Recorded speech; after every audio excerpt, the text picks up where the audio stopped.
시청자 여러분, 만들어지는데 수천 년, 수억 년이 걸리는 기름 한 방울을 이렇게 쓰는 데는 그냥 불과 1초면 다 썼던지, 어떻게 보면 허무하기조차 합니다. 일반 소비재와 달리 에너지 자원이 정말 달리 생각되는 그런 소중한 자원임을 일깨워주는 그런 얘기를 하죠. 과거 또 지금까지 우리가 에너지를 어떻게 확보하느냐의 문제가 참 각국의 어떤 화두였는데, 이제는 그 에너지를 어떻게 하느냐의 문제로 그렇게 우리의 어떤 주목돼야 될 부분이 달라지고 있는 그런 추세입니다.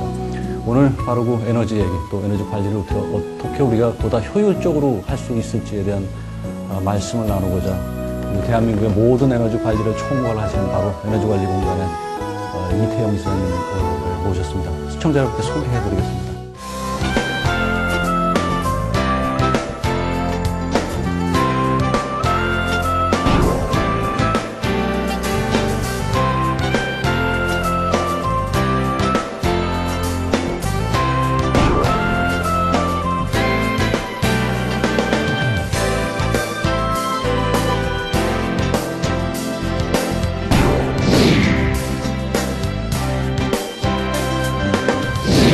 네. 안녕하세요. 네, 반갑습니다. 네, 반갑습니다. 예. 자, 이게 수지죠, 위치가? 네, 수지입니다. 예, 아주 또 에너지관리공단에서 그런지 건물이 참 아주 좋습니다. 예. 지금도 이사장님, 조그만 차, 하이브리드 차를 타고 다니신다는 얘기가 있더라고요. 예, 알릴 만한 그렇게 자랑스러운 일은 아니지만. 그거 당연히. 제가 보도를 보니까, 예. 이렇게 하이브리드 소형차를 타고 가니까 VIP 행사장 같은 데서도 막 제지를 당하고 했다는 얘기가 그런 적이 있더라고요. 있었죠, 있었는데요. 근데 막상 타보니까 이게 생활화되니까 네. 오히려 더 편하고 네. 골목길 다니기도 좋고 네. 주차하기도 좋고 그러시죠. 무엇보다도 이제 에너지를 절약할 수가 있다는 게 좋고 당연히 에너지 절약을 앞장서서 서야 될 우리 공단의 네. 기관장은 당연히 해야 될 일을 하는 게 아닌가. 그렇게 당연히 해야 될 일인데 그렇게 솔선수범하시는 기관장들이 또 생각보다 그렇게 많지를 않아요. 아주 너무나 뭐라 그럴까 모범적 사례를 보여주시는 건데, 자, 아무래도 우리 일반 시청자들이 에너지관리공단이 과연 어떤 일을 하는 데인지를 네. 그래도 조금 익숙치 않으신 분들이 많을 거예요, 그죠? 그렇습니다. 어떤 일을 하는 데인지를 우리 이사님 조금 설명을 좀 해주시죠. 네. 에너지관리공단은 저희 기관 명칭에도 나왔듯이 1979년 2차 올시아크 네. 직후에 1980년에 탄생을 해서 올해로 딱 만 30년이 됐습니다. 글자 그대로 고유가 상황에서 에너지를 어떻게 절약하고 에너지를 어떻게 효율을 높일 것이냐 하는 그런 측면에서 정부 산하기관으로 출범을 해서 이제 이 일에 이제 스스로 쓸 수 있는 그런 나이가 됐다고 생각합니다. 잘 아시다시피 에너지를 절약하는 것이 이제는 단순히 비용 절감만이 아니라 잘 아시다시피 이제 고유가 문제도 있습니다만은 우리가 지구 온난화의 주범 되고 있는 온실가스 감축이 이제 글로벌 이슈가 돼서 어떤 환경 문제 또 석유 중독이라는 탈석유화를 통한 에너지 안보 문제 이런 측면에서도 에너지를 절약하고 아껴 쓰는 것, 또 온실가스를 배출하지 않는 그런 신재생 에너지랄지 태양광, 풍력, 바이오매스 이런 에너지를 쓰는 것이 한국만이 아니라 지구적 이슈가 됐다. 그런 부분에 우리 공단이 정보 업무를 대행하고 또 정부의 정책권이도 하면서 현장에서 기업들과 함께 또 우리 국민들과 함께 그 부분에 실천적인 일들을 해나가고 있다는 말씀을 드릴 수 있겠습니다. 그래서 일차적으로는 이제 에너지 절약과 효율을 향상하는 게 가장 중요한 문제. 효율 향상이요. 그렇죠. 그거를 기반으로 해서 이제 기후 변화에 대응하고 또 화석연료로부터 비화석연료로 네. 이렇게 우리 에너지원 믹스를 좀 더 다원화하고 온실가스 감축에 우리가 앞장설 수 있기 위해서 여러 가지 신재생 에너지를 개발, 보급하는 일들, 또 그와 더불어서 좀 더 나가서 신재생 에너지 산업이 하나의 성장 동력이 되도록 지원하는 일들, 또 앞서 말씀드린 대로 이제 그것의 효율과 신재생 에너지를 개발, 보급하는 것이 또 기후변화 대응의 핵심적인 일이고, 또 우리 기업들의 그런 것을 어떻게 하면 에너지를 절약할 수 있는지 하는 걸 진단하고 또 방법론을 제시하고 이런 일들, 또 에너지를 절약하는 것이 이제 하나의 문화가 되어야 됩니다. 그래서 그것은 모든 국민, 시민단체가 참여해서 교육으로부터 시작해서 의식이 변화되는 의식을 바꿔야 되는 그런 부분도 포함돼서 저희가 또 교육, 홍보, 인력 양성 이런 등등의 일들도 하고 있다. 조금 이따가도 뭐 자세한 얘기가 나올 겁니다만 그 에너지 절약 같은 거는 사실은 지금 이사님 말씀 중에 참 좋은 말씀인데 문화이고 네. 또 어떤 한편으로는 일종의 시민의식 같은 거라는 그렇습니다. 생각이 들죠. 네. 선진국에서는 그리고 사실 누가 시켜서 할 필요가 없는 문제고 그렇습니다. 개개인들이 다 그런 거를 뭐 여러 가지 예. 일에 또 우리 후손, 국가 예. 이런 거 생각을 해서라도 시민의식화가 되어야 되는데 조금 전에 에너지관리공단이 어떤 일을 하는 건가에 대한 강론은 이제 조금씩 나오겠고요. 일단 이사님 지금 올해 참 날씨가 이게 뭐 참 유례 없이 그렇습니다. 변덕스러웠죠. 겨울은 뭐 엄청나게 추웠고 예. 여름은 뭐 이게 지금 뭐 열대 그 온난화가 그야말로 된 예. 영향 탓인지 비가 많이 최근까지 비도 많이 왔고 또 여름에는 무지 더웠어요. 그죠? 네. 그래서 올해 에너지 소비 증가율이 이 당초 예상치가 뭐 4점 몇 프로라고 제가 얘기를 들었는데 네. 그것이 네. 올해 더 네. 높아지지 않았나는 우려감이 있는데 어떻습니까? 실제로? 그렇습니다. 뭐 우리 홍 의원께서 말씀하셨듯이 지금 여름에는 지구가 정말 열병을 앓고 있는 것이 아닐까. 혹자는 지구 온난화가 너무 가파르게 지금 이루어지고 있어서 지구가 이미 고혈압 증세를 받고 지구 온도가 올라가면 뇌졸중이랄지 네. 중풍이 되는 그런 상황까지 그런 재앙까지도 그러게 올 우려가 수 있다는 돼요. 예, 우려가 맞습니다. 되는데 뭐 그런 증상이 뭐 곳곳에 지금 세계적으로 기후 이변, 뭐 가뭄이랄지 홍수랄지 뭐 폭염 이런 것이 뭐 동시다발적으로 한국도 이제는 겨울이 있는 아열대성 기후로 변한 게 아니냐 뭐 그렇게까지도 전문가들이 얘기하고 있습니다. 그래서 그런 부분과 관련해서 정부가 당초에 한 4.6% 에너지 증가율을 봤는데 금년도에 그것이 7%로 상향 조정을 7%요? 네. 아유, 굉장히 높아졌군요. 굉장히 높아진 상황입니다. 그 근저에는 역시 한국이 그 세계 금융위기로부터의 탈출을 가장 빠르게 경기를 회복시킨 것이 이제 국민소득이 빠르게 증가한 부분이 근저에 있습니다만 그와 아울러서 역시 말씀하신 대로 예년에 비해서 훨씬 추운 날씨 오래 지속됐다는 점, 또 여름에 그 밤의 최저 기온이 25도씨 이상인 날을 이제 열대야라 그럽니다. 그 열대야 일수가 최근 들어서는 뭐 굉장히 길어지고 있고 몇 년 전보다에 비해서 뭐 수배 이상 길어지는 그런 현상까지 보여서 사실 지구 온난화 문제로 인한 이 에너지 증가율이 아주 심각하게 걱정해야 되는, 그래서 에너지 절약을 우리가 전 국민적으로 확산시켜 가야 되지 않을까. 그래야 되겠죠. 자, 이사님 이제 시대가 말이죠. 이렇게 우리가 에너지를 확보하는 문제, 그게 근세기 제국주의 시대부터 뭐 국가의 어떤 전쟁이 사실 그런 에너지 확보전이 참 최근에 그 이라크 전까지 그랬었는데 조금 어떤 그런 아까 말씀드린 것 같은 그 에너지 수요 관리라는 측면에서는 사실은 그 이슈가 요즘 들어서 많이 화두가 녹색 성장 뭐 이런 거랑 맞물려가지고 있는 것 같아요. 과연 그 에너지 공급에서 에너지 수요 관리로 바뀐다라는 것이 어떤 의미일까요? 예, 그렇습니다. 그동안에는 이제 에너지 문제가 경제 발전을 위한 아주 필수 제로서 어떻게 하면 값싼 에너지를 안정적으로 공급하냐는 공급 사이드 위주로 확보하고 선진국도 그런 그 공급 사이드 위주의 경제, 공급 사이드 위주의 그 서플라이 사이드 스쿨이라고까지 그렇게 되었습니다만 이제 최근 들어서 아까 말씀드렸습니다. 에너지 문제가 비용 차원을 넘어서 지구에 더 이상 재앙을 안겨주지 않고 어떻게 하면 환경 친화적인 지구 온난화의 주범이나 온실가스를 어떻게 줄일 수 있느냐. 그 주범이 이제 화석연료, 석유와 석탄.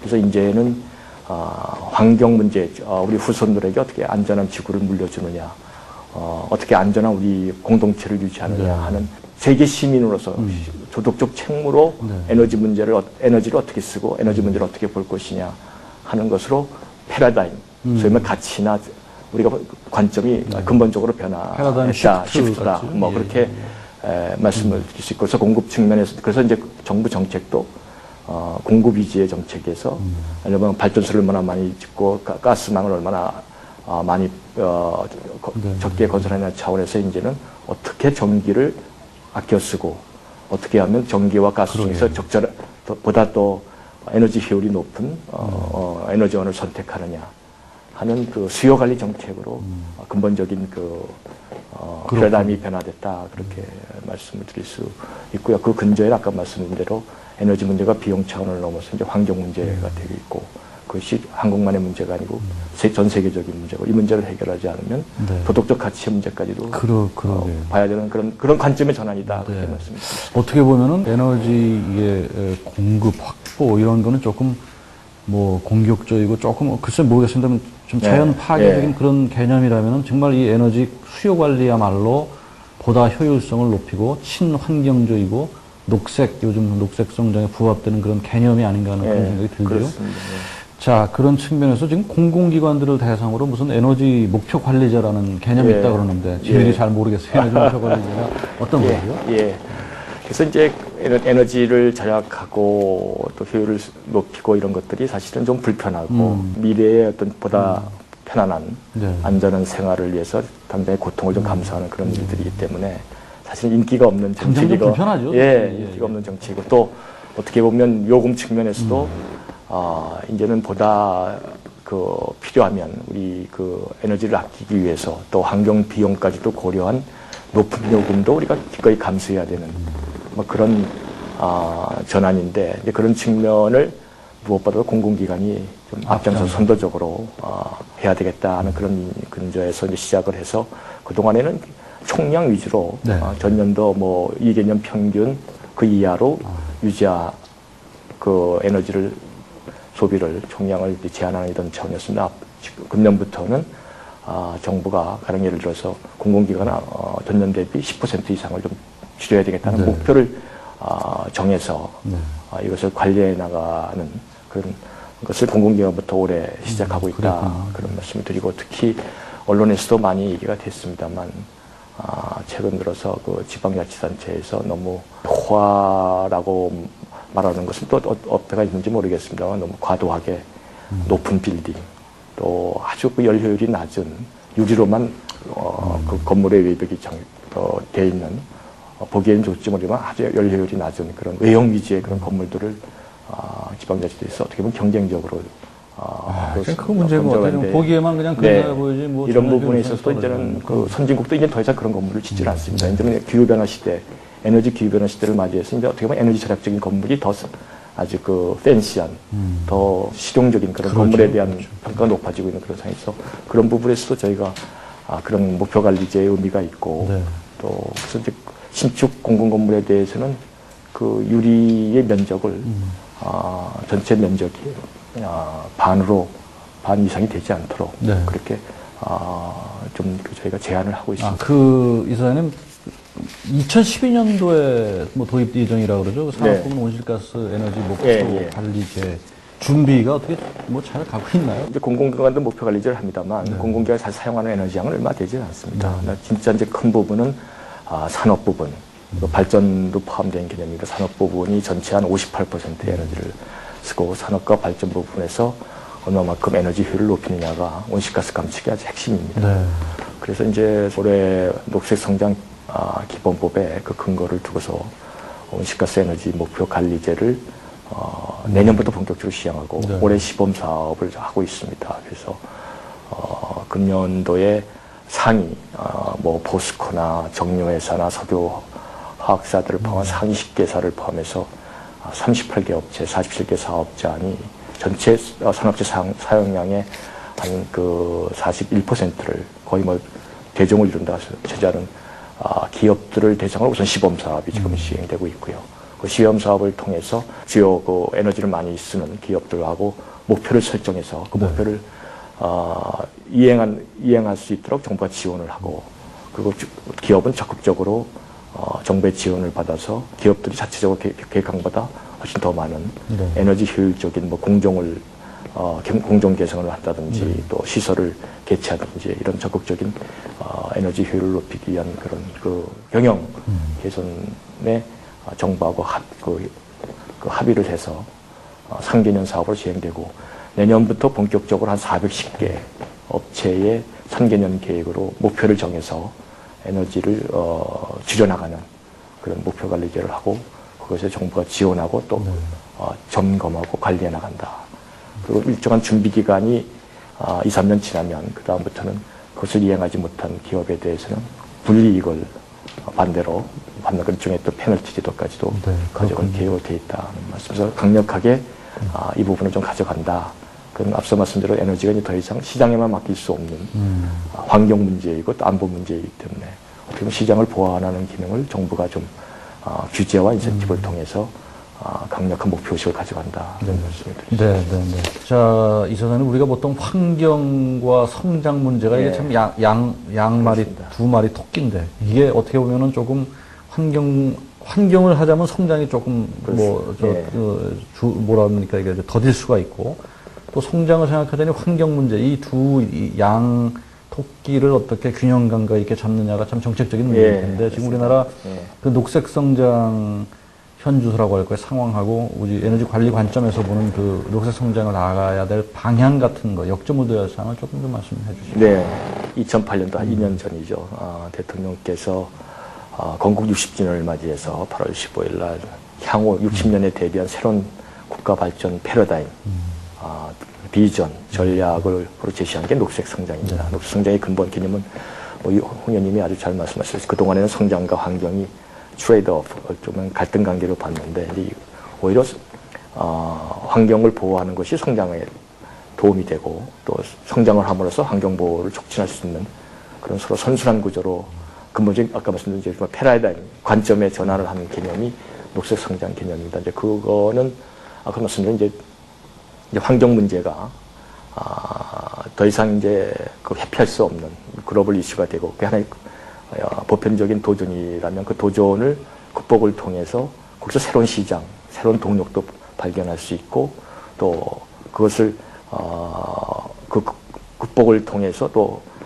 동력이 성장을 촉진시키는 그런 선순환 구조로 인식의 전환을 가져왔다는 말씀을 그걸 위해서 정부가 그동안에 이제 인프라를 녹색 성장을 인프라를 만드는데 구축하는데 주력을 해왔습니다. 그 대표적인 게 녹색 성장 기본 법령을 만들어서 이 법령이 있어야지 이 녹색 성장을 구체적으로 실천할 수 있는 여러 가지 다양한 프로그램들을 정부가 지속적으로 아주 일관되게 추진할 수 있는 그 법적 기반을 만드는 것이죠. 그래서 뭐 자금 세제 지원도 하고 또 기술 지원도 하고 기술 개발에 대한 자금 지원도 하고 법의 근거를 줄 수 있고 그런 면에서 이 법적 근거를 법을 만들어냈다는 것은 어떻게 보면 세계적으로도 거의 유례가 없는 아주 저는 획기적인 조치다 그런 말씀을 드릴 수 있고 그래서 이것은 정말 이명박 정부에서 끝나는 문제가 아니고 그 다음 정부 우리 후대를 위해서 지속적으로 가야 될 것이라는 말씀드리고 그거에 근거해서 녹색 성장을 위한 5개년 계획을 만들어서 일관되게 중장기 목표를 가지고 이걸 실천할 수 있는 그런 5개년 계획도 제가 마련하고 또 그걸 추진할 수 있는 녹색성장위원회가 마련됐습니다.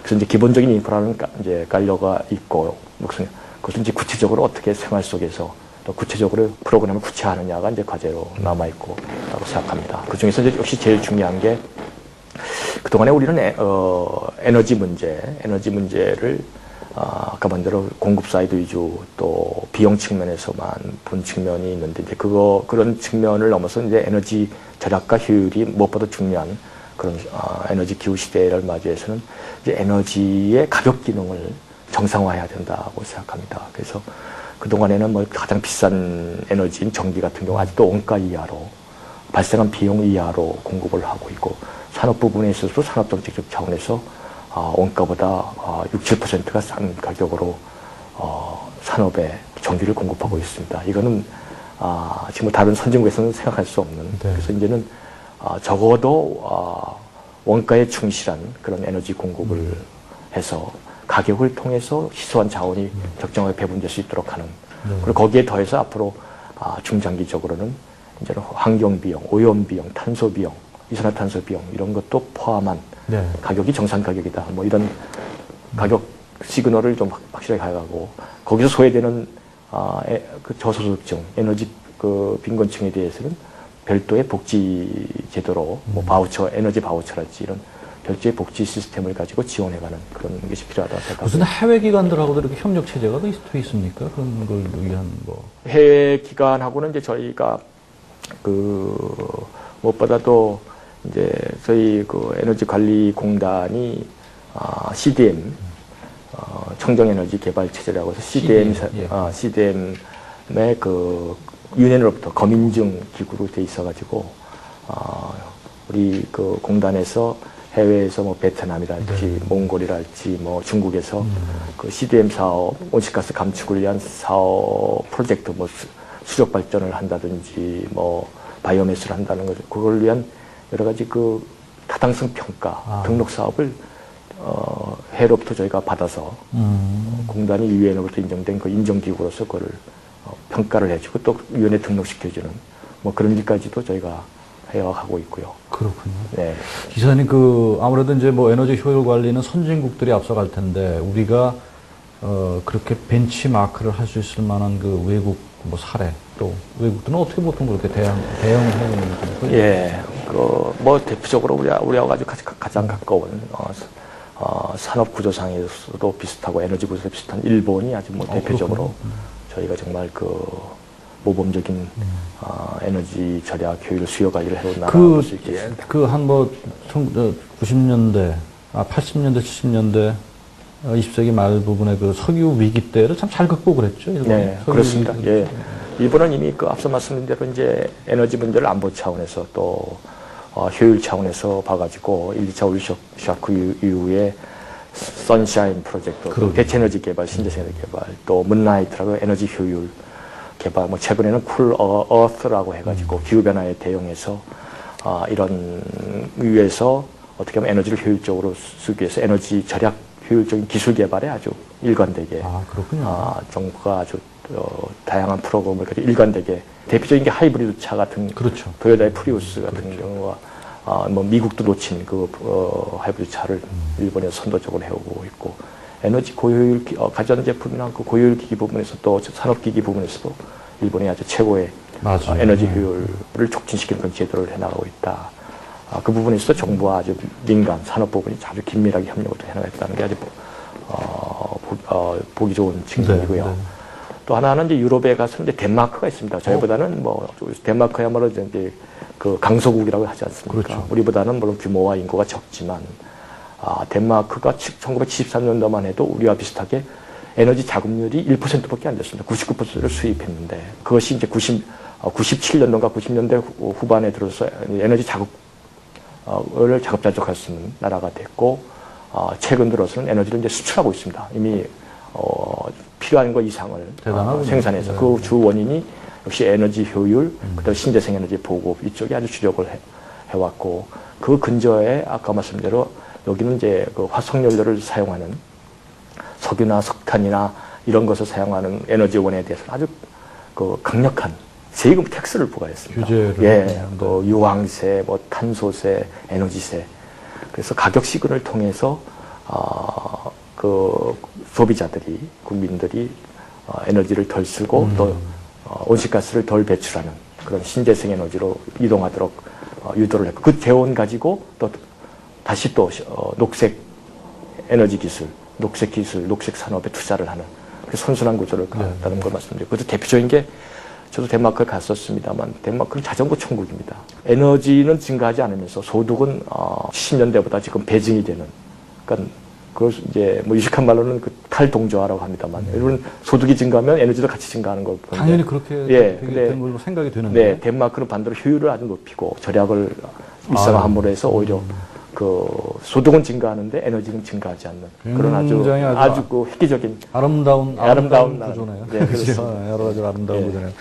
자, 시청자 여러분, 지금 여기 에너지관리공단이 지금 9월 중순인데도 굉장히 더워요. 근데 제가 더운데도 이거 에너지관리공단에서 인터뷰하니까는 에어컨 틀어달라는 말을 제가 못하고 그냥 더운 채로 진행을 그냥 하고 있습니다. 네. 아주 그래야 되겠죠. 조금 더워도 참을 줄 좀 알아야 되는 게 못 참아요. 그냥 시대가 그런 거 참 참을성이 없는 건데, 일단 그런 것이 개개인들로부터 그런 그 절약 정신이 좀 배야 되겠고, 그게 후대를 위한 건데, 그렇죠? 네, 그렇습니다. 자, 우리가 조금 이제 구체적인 걸로 조금 이사님께 질문을 드렸는데, 아무래도 이제 우리나라 모든 대기업들보다는 중소기업들이 여러 가지 어려움들이 많아요. 그죠? 대기업들이 아마 잘 하고 있으니까. 중소기업 같은 경우는 이제 자금적으로도 어렵고, 또 전문 인력도 없고, 그렇습니다. 이 사람들을 위한, 이 기업들을 위한 온실가스 감축 방안, 좀 지원 어떻게 됩니까? 에너지 서포트 예. 있다고 그 그러죠? 말씀하신 대로 이제 중소기업이 제일 어렵고 대기업은 네. 뭐 그런 면에서 지금같이 그 에너지 기후 시대에 대응할 수 있는 그런 어느 정도 여력과 여건이 되어 있습니다만 능력이 중소기업이 참 그 아까 말씀드린 전문가가 없고 사람이 없고 그다음 자금이 부족합니다. 그래서 정부하고 함께 저희가 그 에너지 서포터즈라고 이 분야의 전문가 중에서 퇴직자를 활용해서 아직 중소기업에 현재 한 30여 명의 에너지 서포터즈가 기업의 현장에 나가서 지도를 해주고. 에너지 절약 종합 지도를 네. 하고 기술 지도도 해주고 정보도 제공해주고 또 자문도 해주고 여러 가지 애로도 파악해서 또 공단과 정부에 건의하는 이런 제도를 해서 앞으로 이거를 아주 호응이 좋기 때문에 그 대상도 더 확대를 하고 네. 예산도 더 확보해서 올해 첫 시작했습니다만 더 내실화해 나가도록 하겠다는 말씀을 드리고요.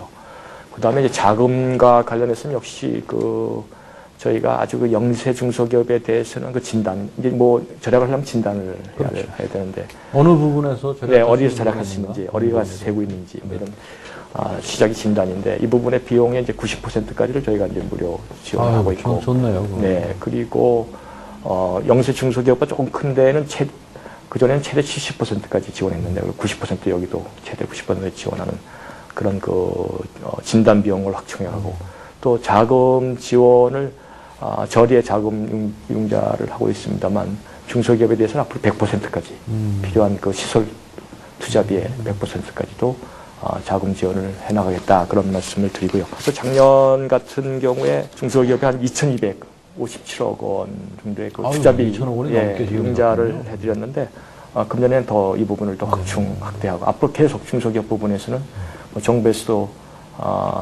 대중소 상생 차원도 있고 또 진소림 차원 그런 국정 기조하고도 맞춰서 중소기업에 대한 지원을 대폭 앞으로 확충해 나가겠다 그런 말씀드리겠고요.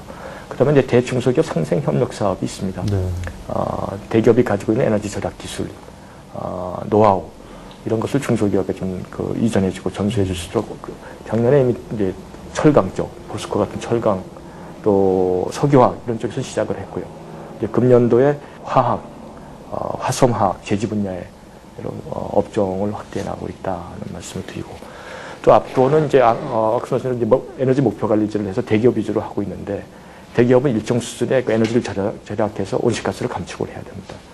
근데 이제 그것도 이제 한계가 있을 수가 있기 때문에 대기업이 중소기업에 자금 지원 또 기술 지원을 해서 중소기업에 그 절약되는 부분 또 온실가스 감축 부분을 대기업에 인정받을 수 있도록 상생이 되겠죠. 뭐 그런 온실가스 감축을 위한 상생 협력 프로그램도 앞으로 추진해 나간다는 말씀을 드리고 하여튼 중소기업에서 에너지 절약을 통해서 온실가스를 절약한 부분이 저희가 지금 자발적인 등록 제도를 하고 있는데 그 등록한 것이 대기업이 지원할 수 있을 경우에는 인정받을 수 있도록 그렇게 상생 협력 프로그램을 또 확충해 나가겠다 그런 말씀드립니다. 네. 사실 뭐 중소기업 하시는 분들이 그냥 업주 오면은 이런 거 저런 거 여력들이 없으니까 네. 그죠? 뭐 그런 에너지 효율이나 뭐 어디서 뭐가 새는지 같은 그런 부분들에 대해서 누군가가 자본력 있고 그런 국가가 나와 좀 도와주고 자금 측면이나 아니면 지도 같은 게 된다면은 그거 큰 도움이 되죠. 기업도 좋고 국가 정책적으로도 좋고 아주 굉장히 그거는 잘하는 것 같습니다. 작년에 2,000억 원이 넘는 돈이었다 그랬는데 이제 그것도 점차 확충이 돼 나간다니까 중소기업 하시는 분들 잘 좀 관심 있게 보셨다가 또 모르면 못 하잖아요. 그렇습니다. 맞습니다. 그게 문제입니다. 자, 기업 말고 일반 저소득층을 대상으로도 우리가 그런 뭐 지원이 있습니까? 어떻죠? 예, 그렇습니다. 참 올여름 특히 무더워 아까 열대야 얘기도 말씀드렸습니다. 그런 와중에도 선풍기조차 틀지 못하는 정말 저소득층 에너지 빈곤층이 이 얘기를 있습니다. 들었어요. 그 왜 쪽방이랍니까? 쪽방 그 사람들하고 인터뷰를 하는 거 제가 얼마 전에 방송을 보니까 여름에 추운 거는 견딜 수가 있다. 근데 겨울에 추운 거는 그렇죠. 옷을 많이 입으니까. 네, 여름에 더운 더운 거는 대책이 없다. 예. 정말 그건 힘들다라고 그런 얘기를 조금 예. 어떤 그 노인분이 인터뷰를 하면서 그렇게 얘기를 하더라고요. 맞습니다. 네. 그래서 우리나라 또 무더우니까요. 또 습기가 많으니까 더 어려우실 거예요. 그래서 이제 저희가 특히 작년에 그 주공에서 지어난 임대주택에 아주 오래된 8년 이상 된 노후 보일러를 아주 최고의 효율을 가진 콘덴싱 보일러라고 있습니다. 그런 보일러로 5,813개 가구에 교체를 해드려가지고 아마 에너지 세이빙이 많이 되실 겁니다. 아주 최고의 효율을 가진 보일러를 저희가 해드렸고, 또 저희가 사회복지 시설에 노후된 저효율 조명기기를 고효율 조명기기로 이렇게 교체하는 사업을 2004년부터 저희가 해오고 있습니다. 그래서 지금까지 실제로 작년까지 한 418억 원, 3,734개 사회복지 시설에 고효율 조명기로 교체를 해드렸고요. 금년에도 한 350개 사회복지 시설을 대상으로 해서 효율 높은 조명으로 교체하고, 또 전기 설비 무상 점검도 그렇게 해드리겠다 말씀을 드리고, 하나 더 말씀드리면 작년에 그 에너지 다소비 고효율 제품에 대해서 개별 소비세를 신규로 부과를 했습니다. 그 부과된 생긴 그 잉여 재원을 가지고 에너지 저소득층의 냉장고, 세탁기, 선풍기 같이 가장 전기를 많이 쓰는 그런 제품을 7,707개 복지시설에 보급을 해드려서 저소득 계층에 계신 분들에게 아이고 잘하셨네요. 예, 잘하셨네요. 많은 도움이 되시지 않을까. 그래서 앞으로도 이 부분은 뭐 계속 그럼요. 좀 더 확충해 나가야 되지 않느냐 그런 생각합니다. 신서민 정책이라는 게 뭐 그런 거 하는 게 예, 지금 예. 달리 뭐 하겠습니까? 그런 거 참 좋은 얘기죠. 자, 녹색 성장 관련해서 지금 공단이 하는 추진 사업 중에서 아까 우리가 산업부문에서 서포트제로 말씀해 주셨는데, 건물과 수송 부문의 에너지 수요 관리도 있다고 그러죠? 네, 그렇습니다. 건물 수송 부문 에너지 수요 관리는 어떤 방법으로 하는지? 그렇습니다. 저희가 이제 건물이 전체 에너지 중에 사용하는 게 한 22%가 되는데 선진국은 40%에 이릅니다. 그거는 뭘 얘기하냐면 앞으로 우리가 소득이 더 늘어나고 선진화가 될수록 건물 부분의 에너지 소비가 계속 늘어날 것이다 하는 것을 이제 보여주는 통계인데요. 그리고 또 건물 같은 건 30년 이상을 한번 지면 그 생애가 오래 가는 것이기 때문에 아주 건물 신축 시부터 에너지 절약적인 설계가 되도록. 처음부터 건물 잘못 지으면 30년 동안 그렇죠. 무너질 때 예, 그렇습니다. 돈 보고 나는 건데 잘 쳐야죠. 그래서 이제 그렇게 하기 위해서 저희가 이제 2001년부터 건물 에너지 효율 등급 제도를 신축적인 공동주택 아파트에 대해서 해왔어요. 한 22만 5천 세대가 효율 등급을 받고 있고요. 이거는 자발적인 겁니다, 사실은. 그렇게 해서 이 부분을 앞으로 현재는 공공주택만 하고 있습니다. 금년부터는 건물에 대해서 에너지 효율 등급 제도를 시작하고, 2012년부터는 기존 이미 건축되어 있는 기존 주택 건물에 대해서도 에너지 효율 등급 제도를 의무화해 나가겠다는 말씀을 드리고, 이렇게 돼서 이제 효율이 높은 효율 등급을 받은 건물이나 주택에 대해서는 여러 가지 인센티브를 제공해 드립니다. 그래서 뭐 취득세 등록세를 감면해 드리고, 또 용적률, 건설사에 대해서는 그게 이제 에너지 절약적인 건물을 지으려면 이게 좀 투자비가 많이 듭니다.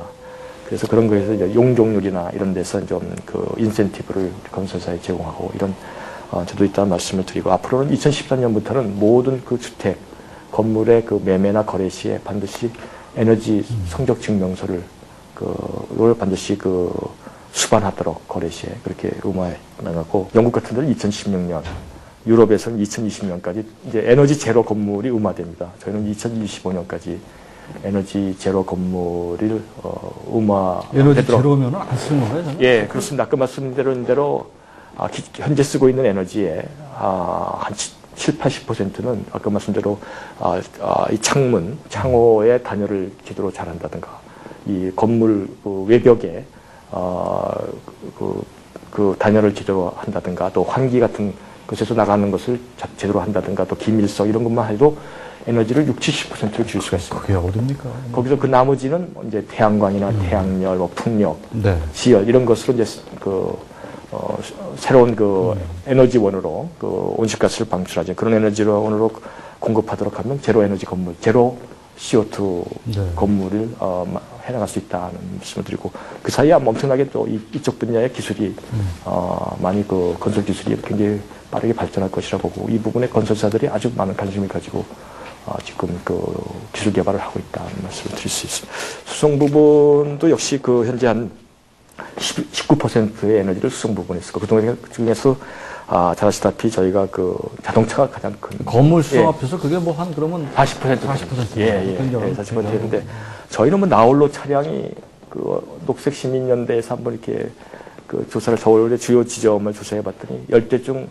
8대 내지 9대는 나홀로 차량입니다. 이제 그러면서 참 에너지 저거고 일본과 비교해도 일본은 경차가 한 30% 되는데 우리는 한 7%, 8%밖에 되지 않는 그리고 또 2000cc 이상의 자동차가 주류를 이루고 있는 뭐 그런 어떻게 보면 에너지 다소비적인 그런 자동차 문화다. 이제 그런 면에서 에너지 그 자동차 연비효율을 아주 대폭 강화해 나갈 것입니다. 그래서 선진국 수준으로 2015년까지 연비효율을 향상시켜 나가고 또 타이어도 굉장히 중요합니다. 타이어의 그 라벨링 제도, 이 타이어가 얼마만큼 에너지 효율적이고 안전한가 하는 라벨링 제도도 추진해 나갈 것이라는 말씀을 드리고 또 승용차 요일제가 지금은 서울, 경기, 대구시만 하고 있습니다만 앞으로는 그 6개 강역시, 인천이나 울산 등등 6개 강역시로 요일제를 확산해가고 그것을 위한 여러 가지 그 시스템, 그 전자태그 시스템 같은 것도 저희가 자동차 요일제는 협조가 잘 되나요? 사실 저도 별로 신경 안 쓰는데 오늘 계기를 조금 신경 써야 되겠네요. 그래서 그 참 자동차는 아까 말씀드린 우리 이제 문화와 연결돼 있는 부분이다. 하루아침에 될 수 있는 부분은 아니고 시간을 두고 하는데 앞서 말씀드린 우리가 그 녹색 성장 시대 그리고 에너지 문제가 단순한 비용 문제가 아니라 이제 환경 문제, 우리 지구적 차원의 그 어떤 공동체의 그 공공선의 문제까지 지금 얘기가 되고 있기 때문에 그런 면에서 우리 국민들 다 교육받은 국민들이시기 때문에 이 부분에 녹색 가치에 대한 인식이 굉장히 빨리 높아지고 있습니다. 그래서 그걸 아주 다양스럽게 생각하고요. 앞으로 뭐 그런 면에서 여러 가지 그 녹색 소비 문화가 정착될 수 있는 여러 가지 언론에서도 많이 도와주시고 또 우리 시민단체 같이 해나가면 상당히 빠르게 확산되라고. 그 에너지 효율 관리 제도에서 이제 기기 설비 부분도 조금 남아 있는데 시간이 좀 너무 많이 걸리고 좀 간단하게 말씀. 그래서 이제 이 부분에서 이제 산업 발전하고도 연관돼 있고 저희가 그 에너지 효율 등급 제도가 있고 또 산업기기 부분에서는 고효율 기자재 제도가 있고 또 대기 전력이라고 우리가 전기를 가전제품 쓰지 않더라도 핀센트만 콘센트만에 꽂아놓기만 해도 전기가 소비가 됩니다. 그것이 한 가정용 전력의 11%가 그렇게 5천억이 나가고 있는데 이런 부분에 콘센트 하나 뽑아내는 것보다도 그걸 꼭 해야 돼요. 그래서 이런 부분에 그 효율 등급 제도에 대한 그 인정 기준을 앞으로 계속 강화해 나가고 또 소비자들이 그런 것을 인식하고 사실 수 있도록 사용 비용도 표시하는 그런 제도도 아울러서 가져간다 그런 말씀을 드리겠습니다. 그 공단이 추진 중인 신재생 에너지 뭐라 그러니 의무 공급 제도. 이름이 어렵다. 신재생 에너지 공급 의무 할당제 이거 뭐예요? 신재생 에너지는 태양광 아까 말씀드린 태양광, 풍력, 뭐 지열, 바이오매스 같이 이제 재생 우리 화석 연료는 이제 고갈 자원이 아니겠습니까? 또 온실가스를 엄청나게 방출하는 거예요. 온실가스의 주범인데 이제 그 신재생 에너지는 이제 온실가스를 방출하지 않으면서 우리가 거의 태양으로부터 이제 에너지를 얻는 사실상 바람도 사실 태양으로부터 에너지를 얻는 거거든요. 고갈되지 않고 항상 재생 가능한 그런 에너지를 무한성이 없고 무한하다. 이제 그렇기 때문에 지금 근데 그런 방면 지금 굉장히 비용이 비쌉니다. 비싸죠. 아직 기술 개발 좀 덜 됐죠. 덜 돼 있죠. 그래서 이제 이 부분을 빨리 기술 발전이 일어날 수 있도록 시장을 만들어줘야 됩니다. 시장을 만들어주기 위해서 한전과 같이 에너지 공급사가 자기 전기 발생량의 공급량의 일정 부분을 반드시 신재생 에너지로 공급하도록. 그래서 2012년부터 2%부터 시작해서 한 10%까지 연차적으로 확대해 나간다. 그래서 그렇게 해야 이렇게 좀 프레셔를 줘야 그래서 그렇게 해서 이제 신재생 에너지 보급도 확산하고 시장을 만들어줌으로 해서 우리 민간에서 이쪽 부분에 많이 기술 발전 투자를 해서 신재생 에너지 산업도 발전 수출까지도 저희가 이어지도록 그렇게 해나간다는 말씀을 드리겠습니다. 그것도 참 필요한 일이겠네요. 저 그 얘기 들었어요. 무슨 인천 프로야구 개막전에서 무슨 그린 스포츠 캠페인이라는 거.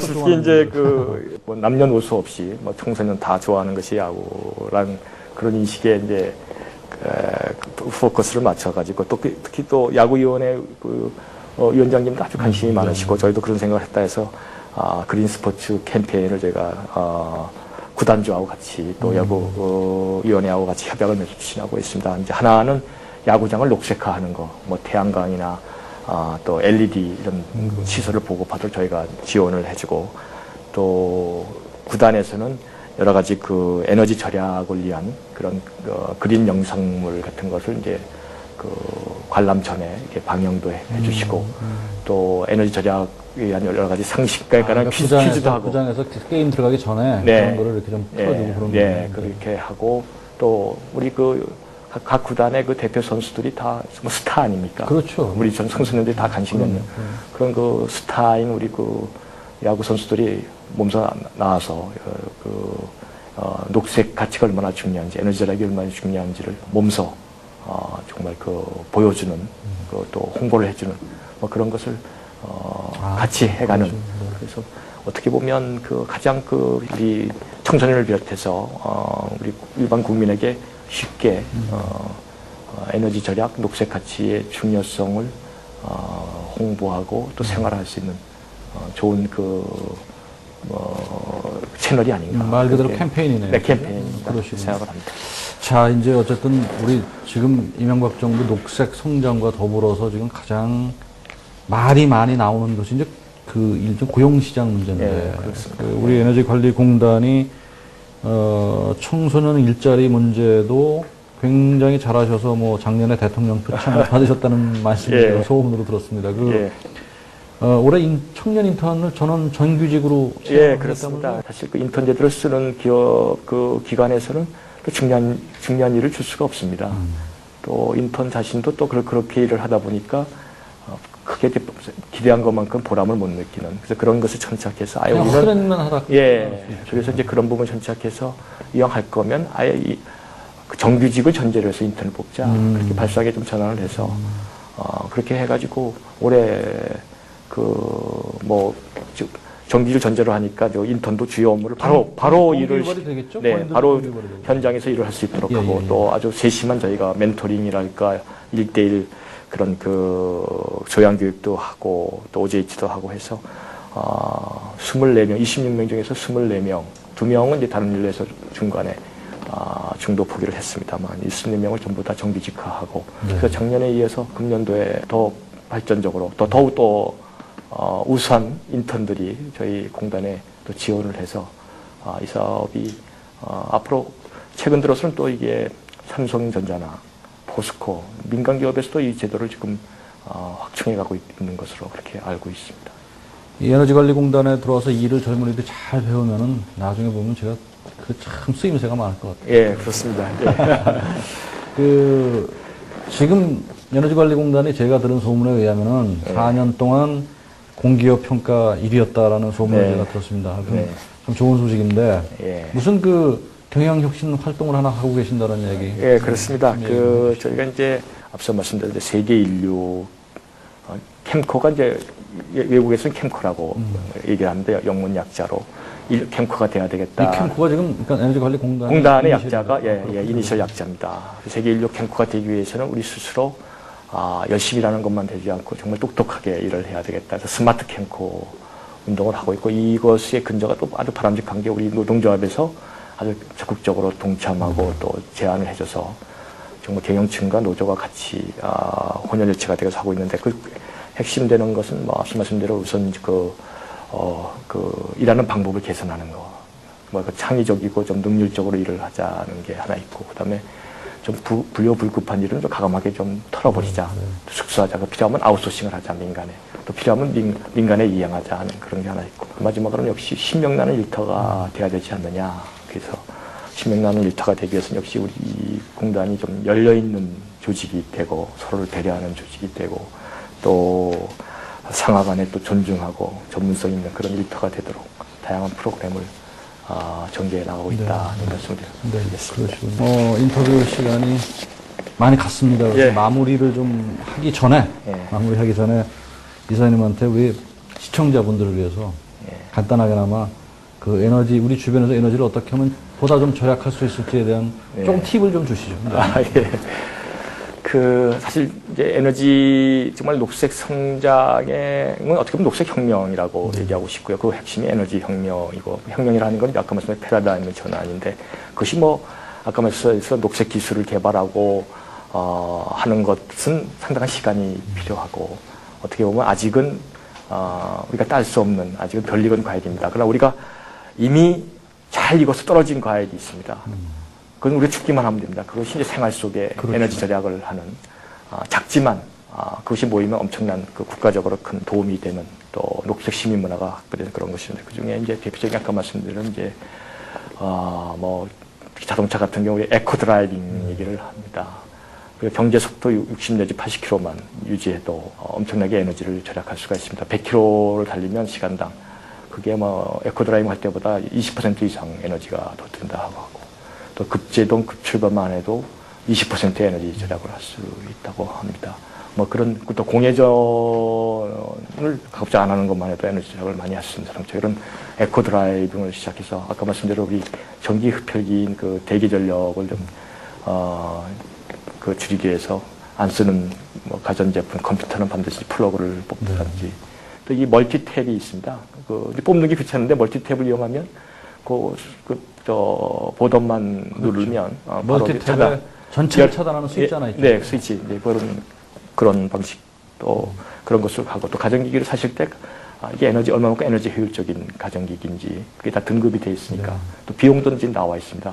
금년 들어서 그런 거를 좀 봐주시고 해주시고 역시 이제 아까 말씀대로 이제 에너지 문제가 이제 우리가 이제 선진국으로 이제 거의 선진국 문턱에 와 있는 거 아닙니까? 우리가 이제 세계 시민으로서 아까 이제 도덕적인 윤리적인 어떤 그 오블리게이션의 문제까지, 듀티의 문제까지 와 있어서 그런 부분과 생각되면 이제 국민 여러분께서 좀 대중교통도 좀 많이 이용해 주시고 또 자전거도 이제 요즘 자전거가 아주 인기입니다만 또 그런 인프라도 많이 깔아야 되겠지만 또 아울러서 그 가까운 거리는 뭐 자전거나 또 걷는다든지 건강상 뭐 그런 것이 생활화되는 게 좀 필요하지 않을까. 그런 부분에서 언론의 도움이 좀 매우 아주 지대하다는 뭐 말씀을 저희들이 해야 될 일이고 전 개인적으로 저는 이 말씀 드리고 싶어요. 뭐냐면은 제가 겨울에 내복을 입고 다니는데 이 내복을 입고 다니면 후배들이 이렇게 흉을 보더라고요. 아이고, 패션에 좀 이게 뭐 지금 시대에 내복을 입는 사람이 어딨냐 이거. 내가 보면 말이 안 되는 것 같아. 이게 내복을 입어서 에너지 효율 조금 온도 떨어뜨리고 따뜻하게 지낼 수 있으면은 그게 뭐 얼마나 좋습니까? 그거를 이렇게 이상하게 보는 이 풍토에 대해서 저는 동의할 수 없고 그 부분도 그래서 이사장님께서 뭐 언젠가 용산역 앞에서 이렇게 직접 내복을 입고 뭐 이벤트를 한번 하셨어요. 아유, 몸매는 전차 집수막이랑 저부터라도 한번 보여줘야겠다 해서 뭐 그 본의 아니게 또 뭐 그 정말 패션쇼를 한번 했습니다만 그 내복도 아주 기능성으로 잘 나왔어요. 너무 잘 나왔죠. 패션에도 맞는 그런 내복만 입어도 그 실내 온도를 2도를 줄일 수가 있습니다. 그럼 2도를 줄이면 1조 원 이상의 국가적으로 에너지 절감이 되기 때문에 그런 부분 우리가 예전에는 좀 가난해서 내복을 입었지만 이제는 정말 그런 환경을 생각하고 저기 우리 PD도 제가 내복 입는다고 맨날 흉 봐요. PD를 그러면 안 되는데. 그래서 근데 이런 것이 이제 우리 그 스타 연예인들도 이 부분에 많이 동참을 해줘서 작년 같은 게 아주 내복이 많이 30% 이상 많이 팔렸다고 합니다. 대통령께서도 선수 해주시고 그러셔가지고. 자, 시청자 여러분 올해 내복 입읍시다. 고맙습니다. 자, 이제 시간이 가서 마지막 질문을 좀 드릴게요. 창립 30주년이죠. 지금 에너지관리공단 30주년인데 이제 어쨌든 녹색 성장에 사실 에너지관리공단이 직접 다 있는 기관이에요. 간접적이도 아니고 직접 다 있는 기관이라서 한번 그 앞으로 계획하고 그런 거 마무리 말씀 좀 해주시죠. 정말 그 에너지관리공단이 국내 유일한 에너지 수요 관리 전문 기관입니다. 그리고 30년의 역사, 그래서 이 분야에 있어서는 뭐 국내에서도 최고의 역량과 노하우와 인력을 가지고 있다. 그러나 국내만이 아니라 대외적으로도 우리 그 에너지관리공단이 탱커로 아주 많이 알려져 있어서 지금 최근에 들어서는 뭐 개도국에서 심지어는 중남미에서까지 저희 그 에너지 효율, 중국도 포함해서 공무원들도 저희가 연수를 시켜드리고 아주 많은 요청이 오고 있습니다. 그러나 그런 지금까지 쌓아온 역량에 우리가 자만심을 가지고 있어서 안 되고 더욱더 전문적인 역량을 더 배양해 나가야 되겠고 그래야지 녹색 성장의 중추기관으로서 또 저희가 온실가스 30% 감축이라는 이것을 반드시 달성해야 될 쉽지 않은 길입니다. 달성해야 될 최후의 보루가 우리 공단이다 그렇게 생각하고 저희 직원들한테도 그렇게 제가 주지를 시키고 있습니다. 그러기 위해서 더욱더 이 중차대한 그 임무에 대해서 소명의식을 우리가 가져야 되겠다는 생각이 들고 그걸 위해서는 아까 말씀 스마트 캠프 운동도 할 뿐만 아니라 저희가 정말 변화에 항상 대응하는 항상 변화하는 조직 항상 창의와 적극적인 업무 개발을 하는 그런 조직, 그런 조직도 항상 서비스하는 조직으로 거듭나야 되겠다. 그걸 위해서 저희가 하여튼 더욱더 최선의 노력을 다하겠다는 네. 말씀을 드리고 네. 됐습니다.